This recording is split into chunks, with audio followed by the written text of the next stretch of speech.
We're going to wait a moment just for people to sort of filter in out of either the waiting room or as they log on. So thank you to everyone who's being so on time. I really appreciate it. We'll get started in just maybe 1 or 2 minutes. I hope everyone's having a good day or evening, wherever this webinar finds you or whenever it finds you.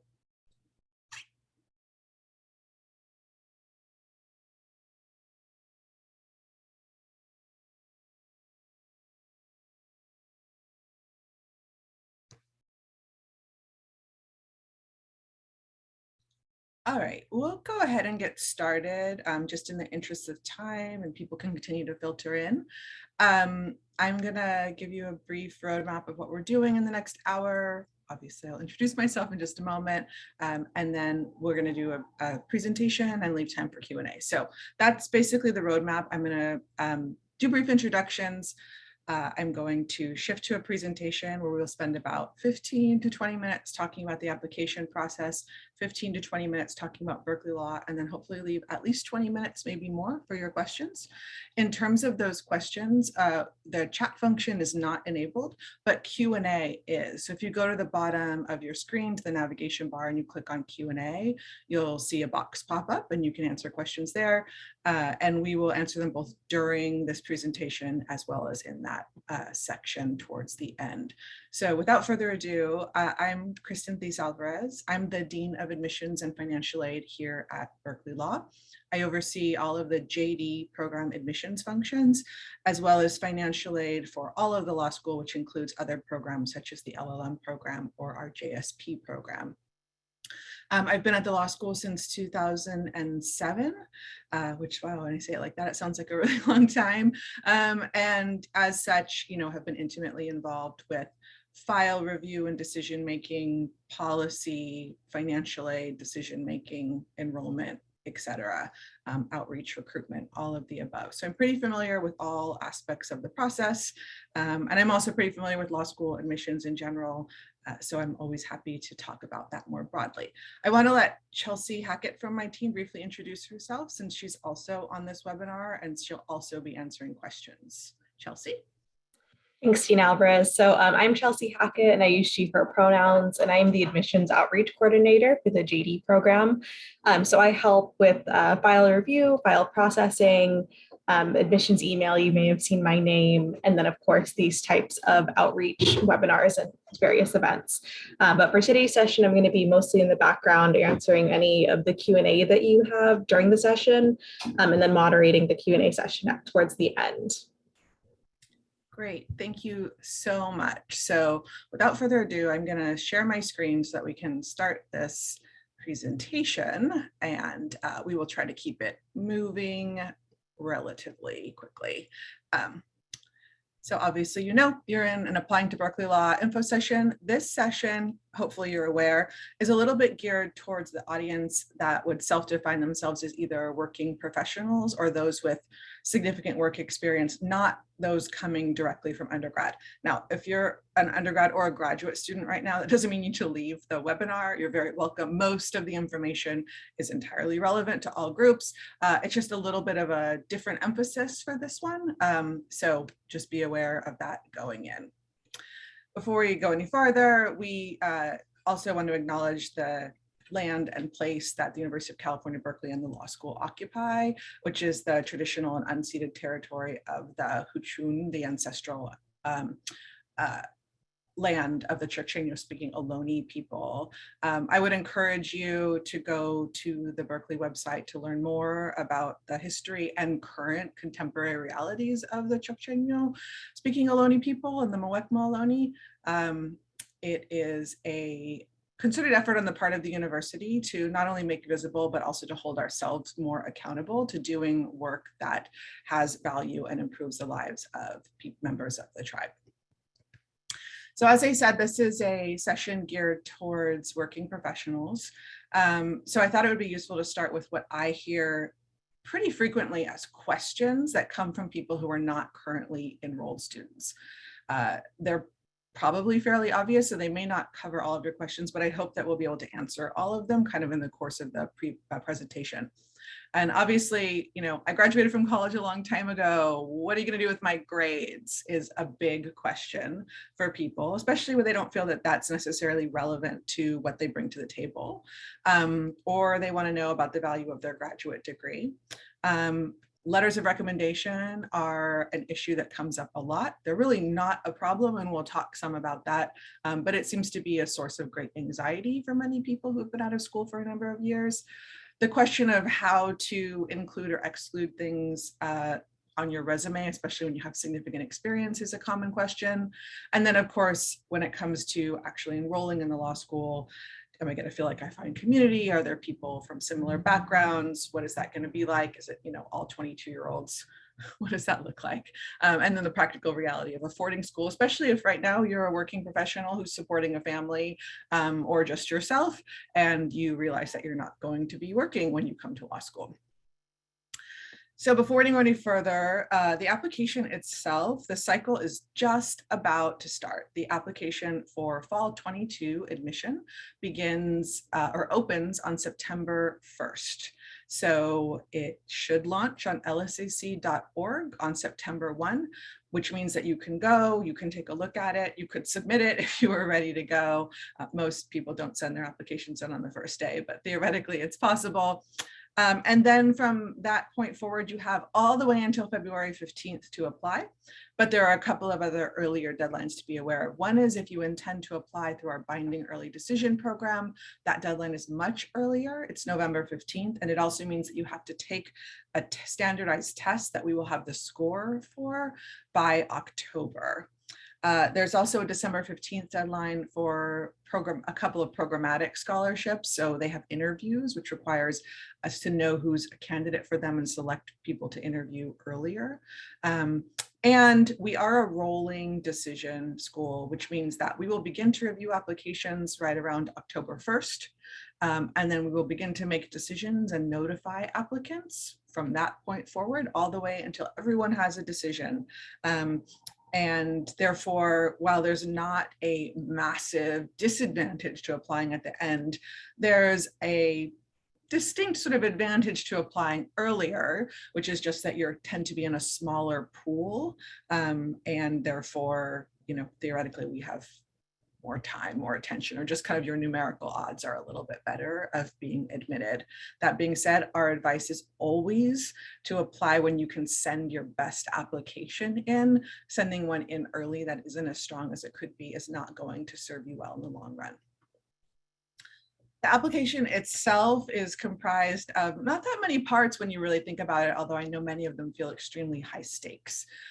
We expect to see a standardized test score. Usually that's the LSAT or the LSAT Flex, which includes the writing sample, which we require. In some cases, and this is pretty limited, we will take the GRE or the GMAT. If you think that might be a thing that applies to you, I would encourage you to take a look at the policy on our website. We really only accept those scores when someone's applying to a concurrent degree program or has very recently entered into another advanced degree program. We expect a CAS report, a Credential Assembly Service report from the Law School Admissions Council. And typically that includes a courtesy copy of your transcripts. And that would be from every institution that you have attended since high school, or actually you may have been in high school, but every sort of higher education. So if you took a community college class in high school, you would have to send those transcripts as well. They sort of do a transcript analysis. If you are sending in transcripts from a non-US institution that you attended for more than 1 year, they will have to be sent out to an organization called ACRO that does international transcript analysis, and we'll get that analysis. And then we also will get letters of recommendation through this service. They may come at the same time as the rest of materials, or they may come later. And once you've sent a CAS report to us, we will get updates from LSAC. So new test scores, new transcripts, new letters of recommendation anytime that you submit them. We obviously will expect to see the application form and instructions. That includes the fee unless you apply for or otherwise receive a fee waiver. Sometimes occasionally we contact people through the candidate referral service and offer them fee waivers, but we also have a fee waiver application process that will go live on September 1st. It's linked towards programmatic and public service involvement. So members of the US military or veterans, their fee is waived. People involved in TRIO or Upward Bound, fee is waived. Pell Grant recipients, fee is waived, et cetera, et cetera. There's a very long list of options. Teach for America is another one. And then you're going to send in your resume, personal statement, and the potentially other statements, either a diversity statement, a Why Berkeley statement, or optional addenda. And then you may send in required, or you must send in, excuse me, required addenda. So if you have, for example, a character and fitness issue that you have to disclose, you must, in fact, write a statement of explanation for that. All right, so I'm going to emphasize a couple of aspects of that process that I think are important and also that I think have slightly different flavors for people who are working professionals.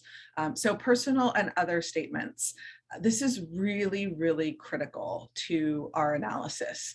And I'll talk a little bit more about our approach to that analysis in general, but the reality is that this is not something that you want to overlook. If you're going to spend 6, 7, 8 weeks, maybe more, preparing for a standardized test, you should be thinking about spending that much time preparing your written statements. They're fairly high stakes, and nobody, no matter what their undergraduate grades or graduate grades or their test scores are, will be admitted without a fairly compelling and well-composed personal statement. We ultimately are looking to find out more about who you are, and therefore obviously there's a lot of interplay between personal statement and resume, given that that tells us more about what you've done. There aren't a lot of rules about personal statement. To the extent that they are, it's follow the instructions and respond to the prompt. You should be prepared to write pretty school-specific ones. That does not mean you have to say Berkeley Law, Berkeley Law, Berkeley Law in the personal statement. What I mean is that our personal statement is actually up to 4 pages and the prompt is wide open, whereas another school's personal statement may be only 2 pages and they may want to hear specifically about why their program is of interest to you. So you're going to have to constantly sort of revise and edit these. You want to keep it really personal. And that's a strange thing to ask people to do sometimes. You won't write the way you write personal statements in law school. But it is, in some ways, the best way to think of it as is a substitute for an interview process. We're really trying to get to know who you are. You want to keep it relevant. I do, as do we all, really enjoy reading something compelling and interesting. So stories are perfectly fine to share, but there has to be a main takeaway. And sometimes I give the example of people who write about things like a hobby or an interest, like baking. That's fantastic. I just need to know how that's relevant to your application to law school ultimately. So there's got to be some connection somewhere there. If you're just trying to be creative and unusual by talking about something totally out of left field, it can sometimes fall a little bit flat. We also really want you to be strategic and thoughtful about how your personal statement fits in with the whole. You do, as I mentioned, have other optional statements that you could write. And if you're choosing to write those, you want to avoid duplication and think of them as complementary and not repetitive. And obviously, as I mentioned, you want to spend ample time. At the bottom here, I have a list of things I would recommend omitting. This is a little bit like my personal preference, so take it with a grain of salt. For the most part, it's not necessary to sound like a lawyer. You don't need to put legal citations in. Unless you are legitimately a poet, I don't really want to read poetry. You need to be careful that it's not a statement of purpose. And for people who've applied to graduate school in the past, this is a common error.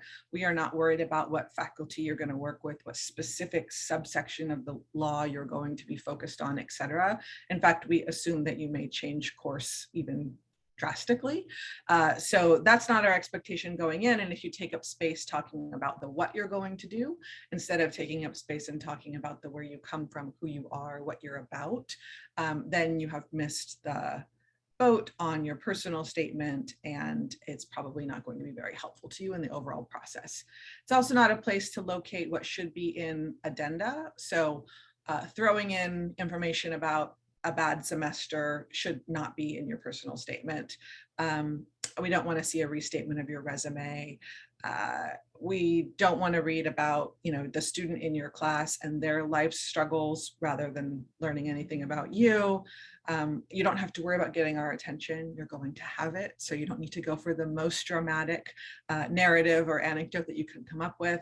And while this is supposed to be deeply personal, I would also say you don't want to overshare, which is just sometimes there's a little bit of too much information. So if you're talking about something really personal, recognize that there's a real human being on the other side reading that, and sometimes it can be hard. So you may just want to consider that as well. For the resume, this, as I said, works really in tandem with the personal statement. More than anything else, I would say the resume does a lot of heavy lifting. So it's not just telling me your experiences and your skills, it's also contextualizing other parts of your application. When you were a student, what were your other responsibilities? While you've been a professional, have you also been volunteering, parenting, something else? And so it's constantly sort of being relocated in terms of significance in connection with other parts of your application. And to the extent that you can, and obviously page length or page limits are, a real thing, I would encourage you to be inclusive of your experiences. Pretty much everything post high school is what we're looking for. And then finally, don't sort of construct it around a set of skills that you think is important for law school. So don't leave off waiting tables and emphasize, working for one summer at a law firm when all you did at the law firm was, serve as a file clerk, and waiting tables for a couple of years means you have the ability to multitask. It might mean you work really hard. It might mean you work well with lots of different kinds of people, et cetera. So you're not in the best position actually to make the most informed choices about what isn't relevant, which is why we would really encourage you to include as much as possible. There's no page limit. So usually 2 pages is enough, but if you have important, critical, meaningful, substantive stuff to share, it goes beyond 2 pages, I would rather know about it. That may be somewhat distinct to Berkeley, so obviously read the instructions carefully. But if you're getting the advice from anyone that, you got to limit it to 1 page, cut, that's not actually the correct advice in this context. I actually am not a fan of the word resume. I wish we would talk about it more as a summary sheet because I think it's a little misleading to people. We really want it to be simple, clean, organized, legible, professional. Lead with education. You're applying for an academic setting, so it's helpful to know what your academic experiences are right up front. Use groupings and headings to your advantage. I have a note here about being strategic and creative. What I mean by that is if you have a lot of work experience, you could maybe break it up into fields or sectors. If you have a lot of volunteer experience, you could break it up into volunteer, leadership, service, etc. I want to be able to kind of look quickly at your resume and based on the headings, glean some information about what you've been doing over the last 5, 10, 15, however many years. We would like to see date ranges and approximate hours per week or per month. This is approximate. I don't want you to stress over this and the sort of accuracy of it, but it is helpful to know if that volunteer thing you did was 2 Saturdays 4 years ago, cleaning up the beach, or whether it's something that you've been doing 4 hours a week consistently for several years. There's a difference there. I would encourage you to include all of your activities and commitments, which includes, as I mentioned, parenting and caretaking. And I actually really like to see an other skills section. So if you have other skills, interests, languages, etc., great. Humanizing yourself is important in this process. I will say in general that I don't need to know that you have familiarity with Microsoft Word or some of those other sort of expected skills. And on the other list, the list of things to omit, I do not need an objective. I find resumes, I think it's a little in vogue right now, that include summaries of skills or attributes like proven leader, strategic decision maker, great team player or other more concrete things, they just take up space. I should be able to get that anyway from the rest of what's in your resume. And you're not trying to sort of beat an AI algorithm that's screening your resume for candidacy for a job. You're actually trying to get us humans, Chelsea, I, and a couple of others to think that you would be a good fit for Berkeley Law. And then obviously you want to be really, really honest. So avoiding any exaggeration of role, responsibilities, or length of time is critical. It's obviously bad in admissions, but it's also very bad should you come to law school and be applying to the bar for them to later on discover that you were not quite fulsome in your representation of your experiences. And then there's letters of recommendation. Letters of recommendation help us understand your relevant characteristics and skills, your aptitude and potential for study in a rigorous academic environment, but also your growth, grit, resilience, and fit. So technically, no letters of recommendation are required. We will accept 4 of them. They must be submitted electronically through LSAC. So, if you have an acquaintance who knows a faculty member who writes an email and that faculty member forwards it to me, that's fine. It's not going in your file. If they would like to add a letter of recommendation, they may do so through LSAC, and you should help them figure out that process. Obviously, allow adequate time for processing. Ideally, we would like letters from 2 academic sources and 1 other source. I find this to be very helpful. For people who've been out of school for a while, it's absolutely reasonable to flip that ratio where there might only be 1 academic letter and 2 from other sources, or 1 from other sources. And if you've been out for a long time, it is not going to sink your application to have no academic letters of recommendation. I will say that if you are going to go that route, I'll talk more about it in just a moment. You want to be thoughtful about who you're asking and considered in your assessment of what they might share about you.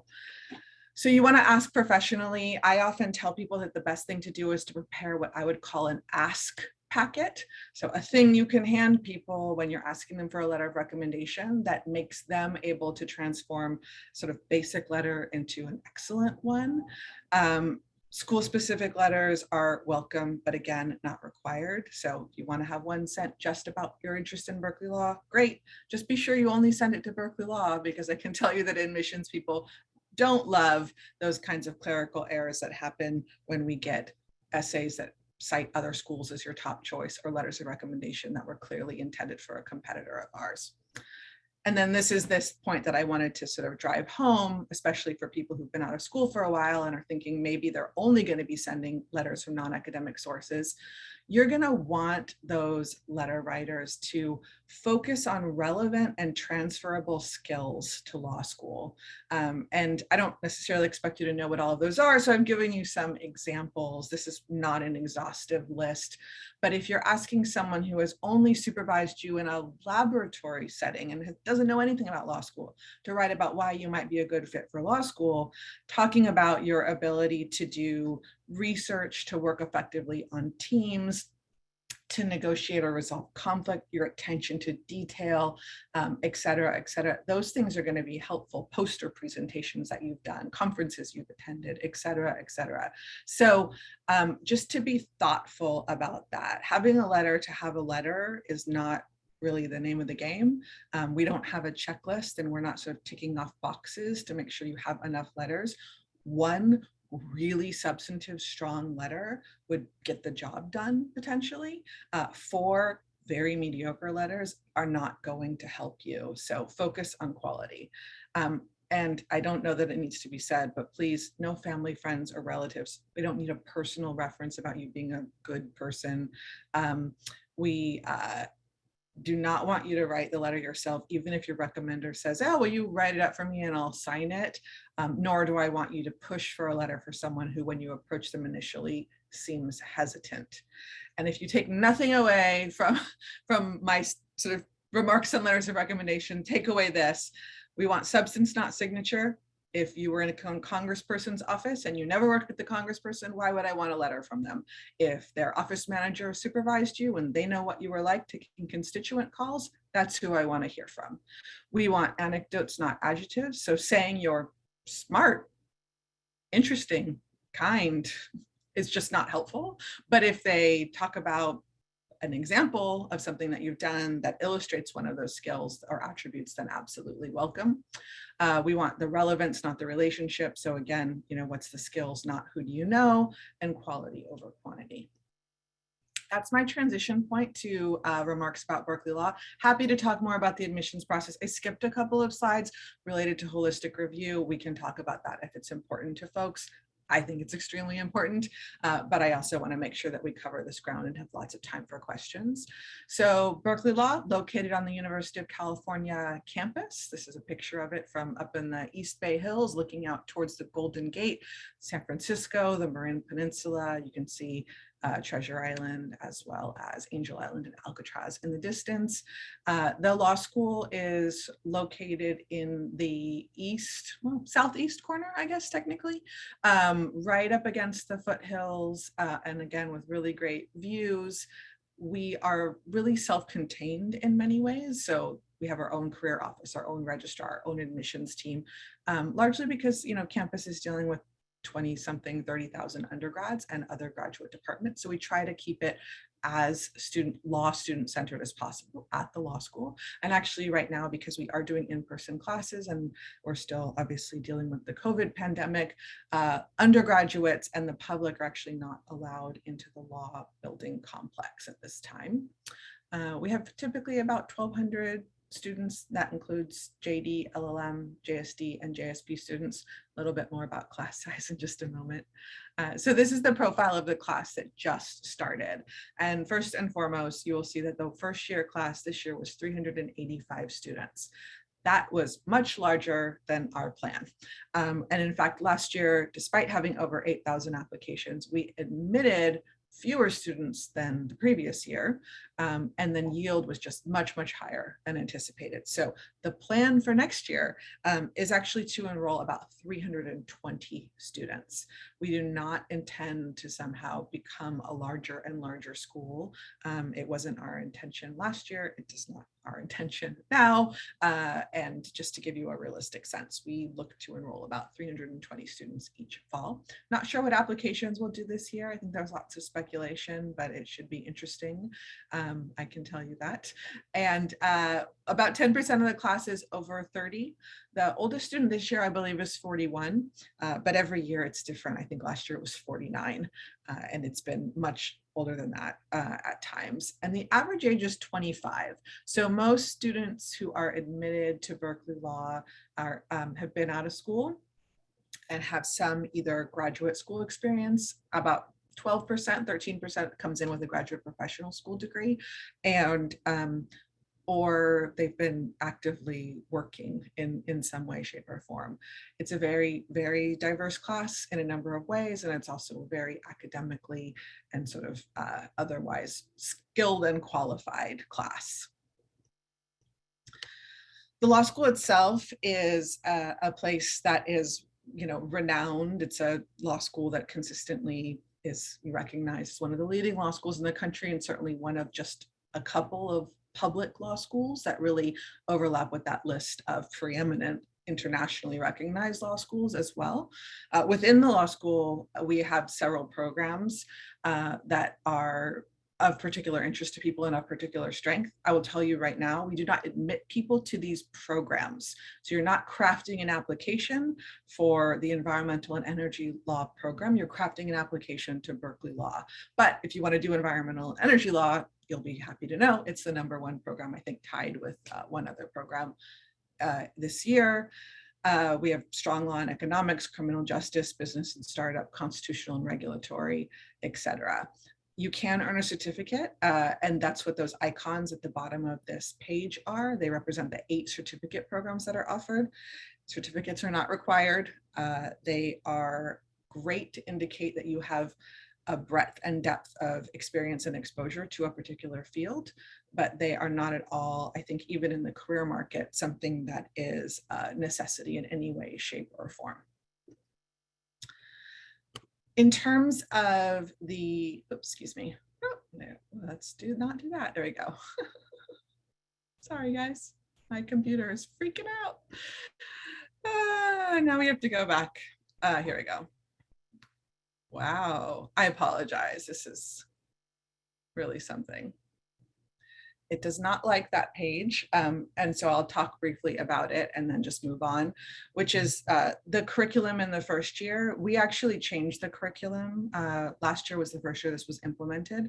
And so while most law school curriculum is pretty standardized, we made the decision to remove property as one of the required first year courses, and also to remove it as a graduation requirement.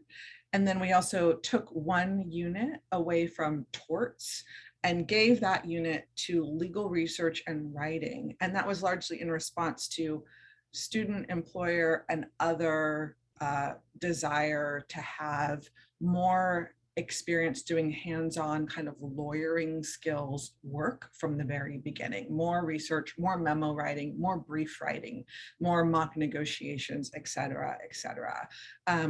So that has worked really well. It's also conveniently made room for up to 2 electives in the spring.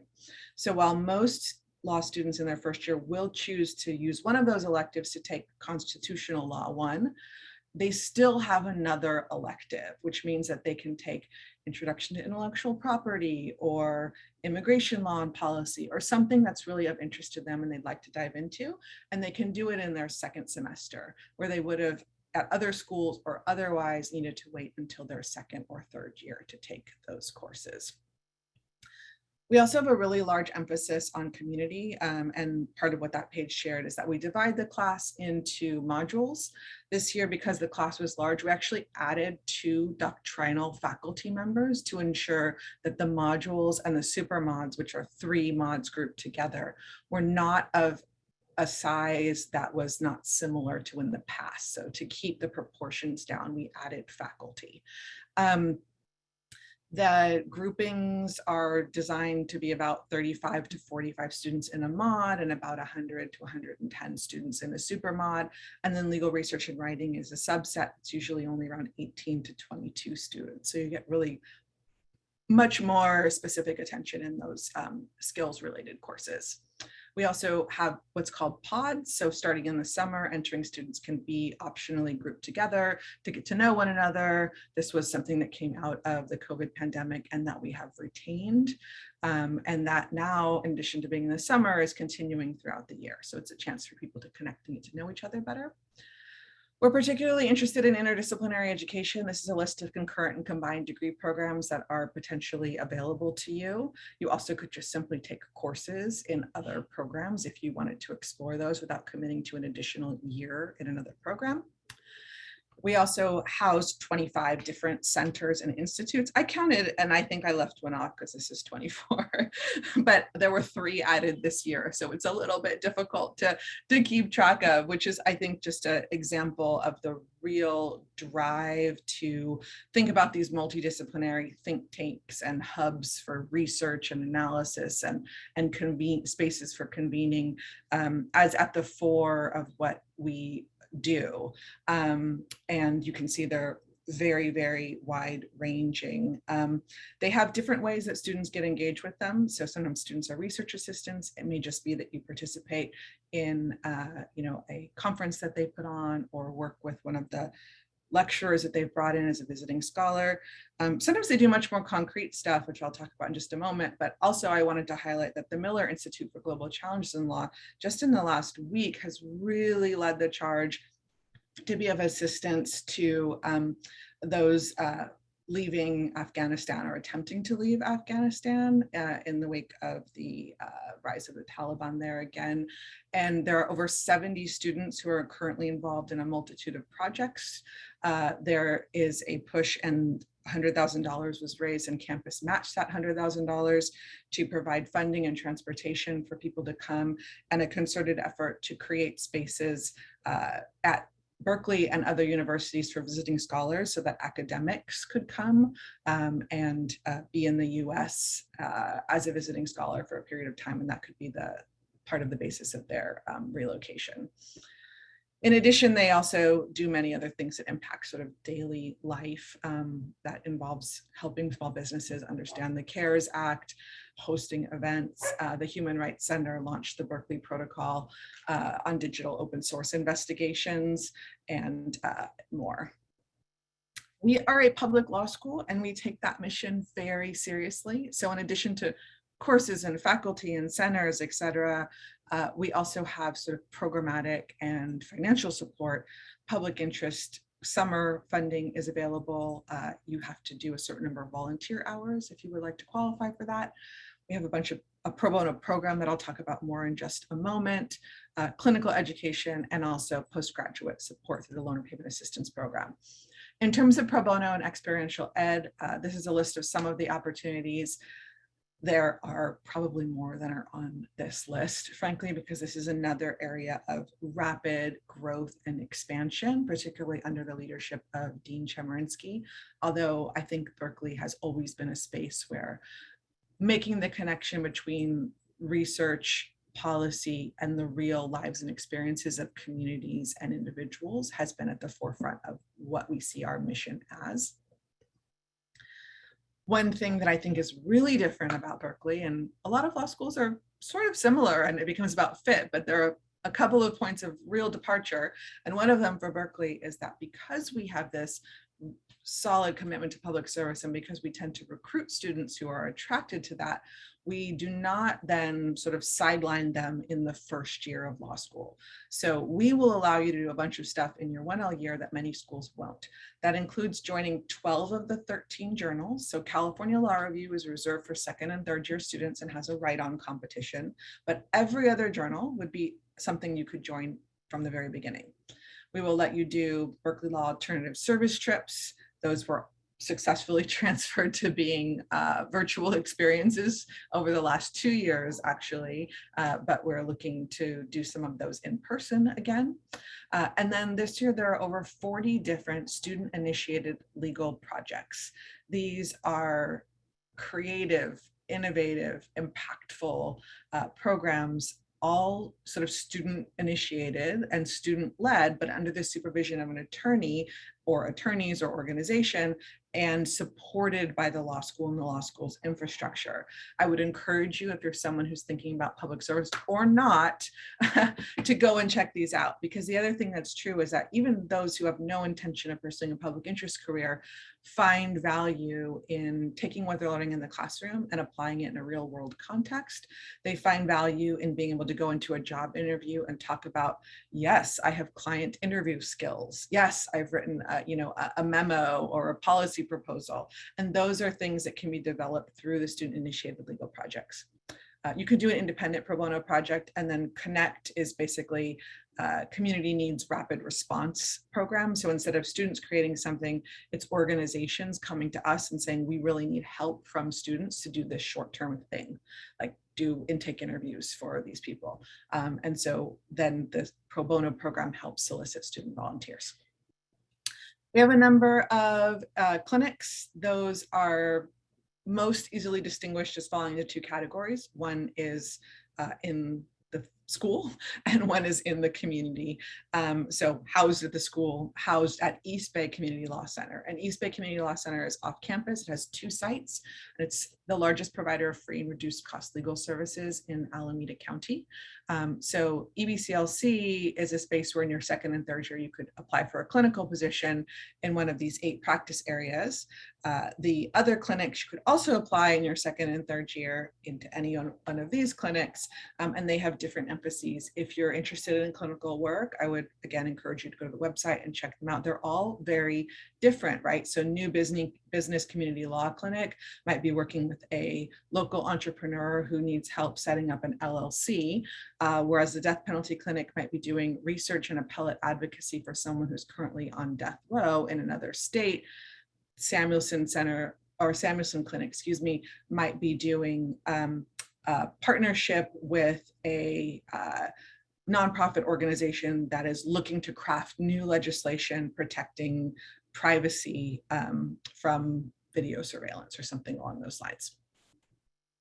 And then clinics have, again, real world impacts. So they help individual clients, certainly, but they're all actually relatively engaged in policy advocacy as well to a certain extent. And so this is just a list of recent, really just in the fall of 2022, legislation in California, state bills and assembly bills that were passed and signed by our governor to be implemented, all of which have their genesis in the work of Berkeley Law students and Berkeley Law clinics. And you may be wondering about outcomes, which obviously if you are working right now and pausing to invest in 3 more years of education, what your return on investment for that is going to look like matters a great deal. This is information that sort of changes year to year, although it's also kind of similar from year to year. About a third of students, when you cluster all the categories together, go into public service, and that's actually quite good, particularly compared to many of our peers. Most people have jobs.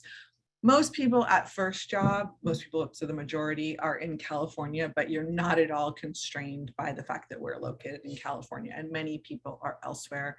The median starting salary is $190,000. People are often confused by the fact that that's also the average, no, the 75th percentile. It's a strange configuration in terms of where that line is drawn, and the 25th percentile is $72,000. And obviously, in the legal profession, there's a large distinction between public service work and private practice in terms of the remuneration for that work and effort. But it is also something that, again, the school goes to great lengths to make sure that someone who wants to go into public service work can go into public service work. And then we have a number of funding opportunities. So this is a list of many of those. What most people are interested in is what we would call gift aid, which is money you don't have to pay back at the end. And there are lots of different types of that. We do both merit and need-based aid. I can tell you right now that if you're working and you have a great salary, we do not expect you to have that great salary in law school.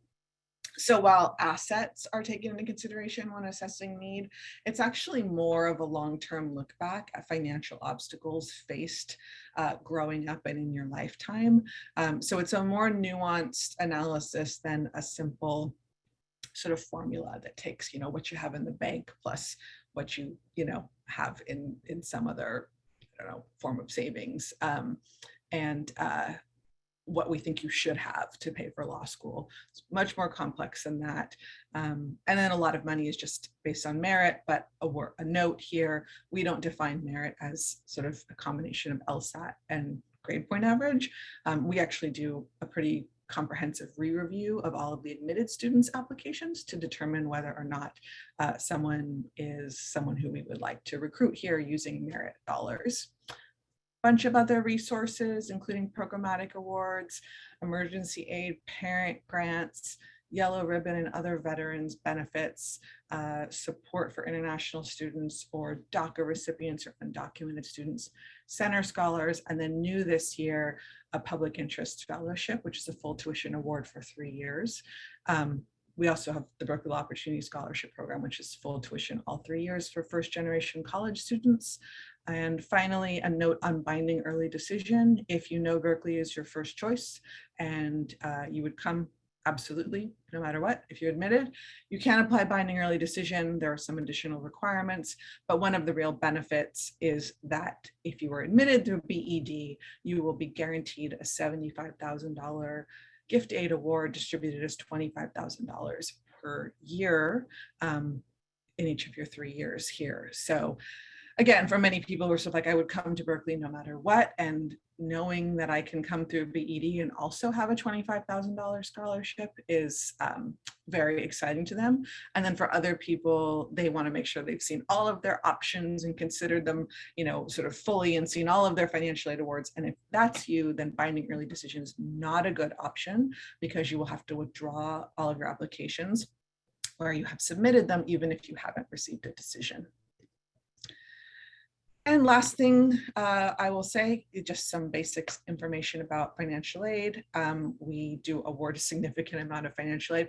We're actually required by the University of California Regents to return at least 1/3 of all the professional degree fees we charge. back to student financial aid. We usually do better than that, but it's a floor. And I think people sometimes don't realize that always about a third of what we're taking in from tuition is going back to students. And the average award is somewhere around half tuition. So with that, I will stop sharing and turn it over to questions. Chelsea, if there are any questions, and if you've been holding on to a question, this is your moment, send it in. Yeah, we have received several questions. And then I just want to say off the bat, if we don't, for some reason, get to all of your questions, I'll be sending out a recording of this session as well as a questionnaire. And so you're welcome to send any questions to that questionnaire or via email, and we'll definitely make sure to get your questions answered. So the first one is, how many students deferred during the last cycle, and how will that affect this cycle? Yeah, so the number of students that deferred this year, the last time I checked, it was between 45 and 50, which is actually almost exactly the number that deferred last year. So even though last year was an increase, and we were like, that'll never happen again, because it used to always be like 25 to 30-ish. In fact, this year it's the same number. Now, part of that is because we encouraged people to defer if that was a reasonable option for them, because we knew the class was going to be large. And we were very upfront about with people, I think, relatively early on about class being anticipated to be larger than predicted. And while we would do things like add faculty and add staff and put everything in place that we could to support people, and we were excited to have them, you know, the building has a lot of people in it. For some people who have health concerns, that was a concern. There are longer wait times for things, and seating in the reading room is more at a premium. And so I think people who were on the fence about deferring decided that that was a good option for them. So the good news from my perspective is that we have kind of a model now of what it meant last year to have 45 to 50 defers to take binding early decision students, and then how many people we actually have to admit to recruit the remainder of the class.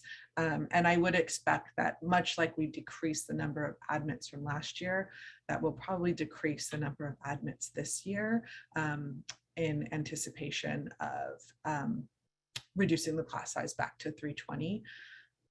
That said, I've been doing this a long time. I've been here years when we were over. I've been here years when we went to the fourth quartile of the wait list, because it sort of swung, the pendulum swung unpredictably in the other direction. I wouldn't feel anxious about this aspect of it at all. I would apply where you're going to apply and see what happens. If the admissions committee begins reviewing applications on October 1st, does that mean that there's no difference between submitting in September versus October? There's a difference between submission date, completion date, and assignment date. This is like very in the weeds, but since you asked, so you can submit September 1st, but if you haven't sent your CAS report, or you don't have an LSAT score, or we haven't gotten your transcript in, or you didn't do your writing sample yet, you're not actually a complete application. So you don't get like queued up for assignment until your application goes to complete status. And then when your application is complete, so we also have to do some processing on our end to make sure we have everything. You sent your personal statement in, etc. We will let you know it's complete, and then we will let you know when it's been assigned to review. So there's less distinction maybe than there is later in the cycle, but potentially still some. In September, if you're applying between September 1st and October 1st, like, I wouldn't sweat whether it's September 7th or September 27th, if that makes sense at all. Just know that you should be expecting to hear from us that it's complete and that it's been sent to review. We typically assign files to review on a weekly basis, and we assign files to review on a weekly basis with some control on the number of files, right? Because I can't read 800 files in a week. So, and Chelsea doesn't want to read 200. So we would, if there were 2,000 applications complete on October 1st, right? Or maybe the day before, we would then queue them up to be assigned to review based on completion date. So if you might be a little farther back in the line than someone who applied a little bit earlier, but it's really not going to make any difference if you're trying to figure out, should I hustle and get it done in 3 days or in 23 days? Either one will be fine. How much does having a STEM degree help for admission? Yeah, it's a good question.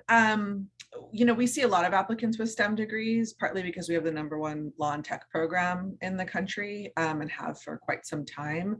And so we tend to be pretty attractive, although not all people with STEM degrees want to go into IP or law and tech. But we tend to be pretty attractive. And so I think we get kind of a unusually large share of all the STEM applicants out there who are applying to Berkeley Law. So it's not it's not like some sort of significant benefit. I don't prize that major over some other major. Often this question is asked in a slightly different version, which is like, how much will I be hurt by the fact that I was a STEM major and I have a 3.1 as a result, right? And people worry about that. And I sort of say the same thing, like, well, we see a lot of STEM majors and we understand like the rigor of the program. One really great thing about admissions from my perspective, since I do the work, is actually we try to keep ourselves pretty insulated from kind of the, I don't know, like weird outside forces that might change how we do work if we worried about them. Like, what does the market want, right? Like, it's true that STEM majors who want to go into, patent litigation are in high demand from Silicon Valley firms. I'm not admitting people to law school being like, will you get a job and where would, it's just, that's not my focus. Or will I make that firm happy? And, that's not what I'm looking for when I'm looking for applications. So I wouldn't, it just doesn't make much difference at all, as maybe the short version. There can be a slight benefit if you don't explain to a certain extent, what interests you about law. It could be a slight detriment. It's really hard to isolate that one factor and tell you what impact it's going to have on an individual application. Do you have any recommendations for how to approach the Why Berkeley prompt to avoid simply listing out all the programs and features of the school you're interested in? I feel like that's like really great softball. Thank you, whoever asked that question. I do have suggestions. So this is how I phrase it. Like, a lot of people want to write a statement that is why Berkeley ... is a really good law school, right? So they go on the website and they tell us about like our programs and our courses and our cool things happening and blah, blah. The question is actually why Berkeley ... is the right place for you. And so it's yet another opportunity actually to talk more about yourself, yourself in relation to us. So, sometimes people write about wanting to be in an environment that's extremely collaborative, and the fact that we have sort of a non-traditional grading system that's not A through F based, they feel like is a space where a sense of competition may be decreased and they could really find community and thrive. Sometimes people talk about wanting to be in a really diverse and pretty tolerant space, given some aspect of their own personal identity. Sometimes people talk about, wanting to work with particular faculty because they've done related work in that field and they plan to go into that area and they understand the value of that for them in their career development. But the focus is you. So if you just complete the sentence with why Berkeley is the right place for you in particular, and you write to that prompt, you'll probably be fine. On average, how much does it cost for a student to attend Berkeley for those who receive need and merit-based scholarships? That's an interesting question. I mean, the cost of attendance total, which is all tuition and fees, plus an estimate of living expenses for the 9-month academic year, is over $90,000. It's very expensive. It's about $50,000 to $54,000 for tuition and fees, and then about $38,000 in living expenses. It could be a little bit less if you waive out of the student health insurance, because you already have health insurance through a parent or a spouse, but that's a $5,000 difference. And the average award is $25,000. So you could do the math theoretically and be like, well, it sounds like $65,000 I'm gonna have to borrow a year times 3, that's $180,000 to $200,000. The reality is that's not actually how it functions. The U.S. News and World Report, which I am not a big fan of for a variety of reasons. However, I will say they did recently begin this last year also considering debt, average debt at graduation as one of their metrics for consideration. And so I think if you go into their data now, you'll be able to, you can see, and probably ABA 509 reports, if I remember, also ask for this information. So if you want to do kind of an apples to apples comparison with schools, you can find it there. Our average debt at graduation, I want to say, was like 152 or 154. It's lower than many of our peers, but also significant. How has the increasingly high cost of living been taken to account for those wishing to pursue public interest work? The LRAP threshold is 100K. Is there any conversation around increasing that threshold based on geographic area? Yeah, so just to clarify, the LRAP income threshold was just increased to 80,000. The LRAP debt coverage threshold is 100,000. No, I'm sorry, I take that back. $80,000 for full coverage, $100,000 is the, there's a sort of stepped student contribution between 80 and 100, where we will help you some and we expect you to help some. So there's like an imputed contribution. There is a point at which we used to have, which is why I pulled this out of thin air, a cap on borrowing, but in fact, we lifted that cap entirely. It just didn't make sense, particularly because people have undergraduate debt that then would impact that when calculating their overall repayment. So we have had discussions about geographic region. It's a challenging sort of way to look at things for a variety of reasons, not least of which is just administrability, because people could move in the middle of their LRAP contract. Like, would you be calculating like portion of time spent in one zip code versus another zip code, et cetera, et cetera. So there's some administrative sort of problems. This has come up before. It's also come up in a different version for people who are like, we actually think that we should be incentivizing people to go work in underserved and rural communities. So in fact, you know, we think there's a way that maybe we could make that more attractive to people. And as with all policy, then you get a lot of like push, pull, and deliberation about what we're attempting to do and for who and how. So at this point, we do not have a sort of regional cost of living adjustment. When we increased just recently from 72 to 80,000, what we did was a look back at the average starting salary of all of our public service graduates who reported back to the career service. And we determined that we wanted to make sure that we were including sort of all of those folks.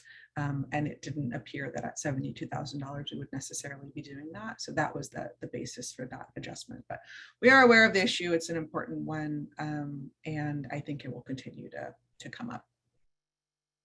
Great. And so I think we have time for one more question. I looked down at the number and it went from 8 to 22. So I don't think we haven't made substantial progress, Chelsea. We're going in the wrong right.